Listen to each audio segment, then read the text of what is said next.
কাঁচা আমের প্লাস্টিক চাটনি, যা একটা মশলা দেব যার স্বাদে আর গন্ধে সুস্বাদু লাগবে।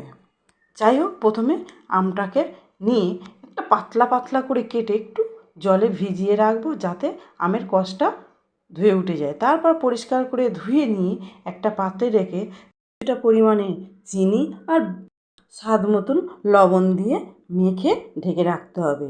তারপরে চিনিটা জল ভাব এসে যাবে। তারপরে একটা তাওয়ায় নিয়ে তাতে শুকনো লঙ্কা আর 5 ফোড়ন ড্রাই রোস্ট করে গুঁড়ো করে নিতে হবে। তারপরে ওই আমটা নিয়ে একটা প্যানে দিয়ে তাতে একটু হলুদ দিয়ে ফুটাতে দিতে হবে। ফুটে এলে তাতে একটু কাজু কিশমিশ দিয়ে আবারও ফুটতে দিতে হবে।